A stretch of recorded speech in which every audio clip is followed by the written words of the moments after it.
Bonjour à toutes et à tous la team, j'espère que vous allez bien. Aujourd'hui pour cette nouvelle vidéo, on se retrouve pour parler du Giro 2023, c'est la journée de repos. On va donc faire un bilan de la première semaine de course qui aura vu quand même 2 contre-la-montre individuels. C'est une semaine qui a été chargée pour les rouleurs mais également pour les favoris. Pas forcément en termes de montagne, on n'a pas eu tellement d'étapes de montagne que ça. On va dire qu'on a eu seulement une grosse étape de montagne qui était vendredi. Mais sinon à part ça, le parcours était plutôt roulant, on le voit bien. Voilà, on a le contre-la-montre individuel qui était tout plat de 19 km, une étape pour les sprinteurs, un petit peu vallonné là, un petit peu la Volena, plat.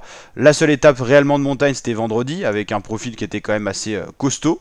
On n'a pas eu beaucoup d'attaques, les leaders se sont un peu neutralisés. Et puis donc là, l'étape 9 qui était le contre-la-montre de 35 km, un point important pour aller chercher un général pour les leaders, parce que sur 35 km on peut perdre du temps. On a bien vu pas mal de coureurs perdre du temps.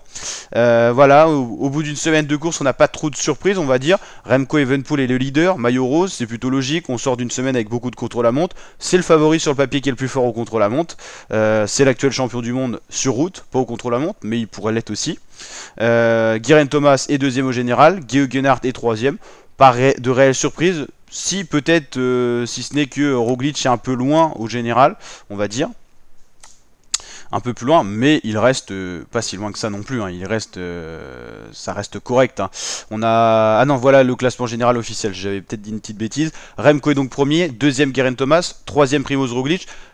Je trouve quand même loin Roglic avec 47 secondes de perdu, alors qu'on la connaissait que c'était un des meilleurs favoris au contre-la-montre. C'est un petit peu surprenant, mais bon, on voit qu'il est plus forcément si à l'aise que ça au contre-la-montre. Par contre en montagne c'est le seul gros favori à avoir attaqué et lâché Remco Evenepoel. On sait que la montagne arrive en deuxième et troisième de course, donc Roglic n'est pas encore abattu, et le prochain contre-la-montre, il y en aura un troisième, ça sera totalement en montée, donc les rapports de force pourront être totalement différents. Donc voici le classement général. Evenepoel, Thomas, Roglic chez le podium, pas de surprise jusque là. Geoghegan Hart 4ème, qui a déjà gagné le Giro. Almeida, Leknesund qui a perdu dernièrement son maillot rose, lui il l'avait eu grâce à une échappée. Vlasov, Caruso, Kamna, Sivakov. Jusqu'à là, aucune surprise, que des leaders. Weim, Domber, Arensman de plus, Paré-Pinte qui a perdu beaucoup de temps sur le contre-la-montre alors qu'il était troisième avant le contre-la-montre. Egg, Carty, Barta, Sanchez, Pinot, Thibaut Pinot un peu loin. Bon, on voit bien qu'il va pas jouer de général, en tout cas il n'en a pas les capacités, que ça soit au contre-la-montre et certainement montagne. Il a montré déjà quelques fragilités. 5,30, il jouera le maillot de grimpeur. Pozzo Vivo, Uran, Barguil, Rubio, Velasco. Voici pour le top 20 de ce classement général. Maillot cyclamen, Jonathan Milline, maillot Azzurro, Davide Baïs, et maillot blanc, meilleur jeune, Remco Evenepoel, donc porté par procuration par Joao Almeida. Prochaine étape, étape 10, on se retrouvera pour une présentation complète de cette étape, qui sera normalement, sauf surprise, dédiée aux sprinteurs, peut-être aux baroudeurs si jamais on a une grosse surprise, mais normalement, l'arrivée à Viareggio devrait être pour les purs sprinteurs.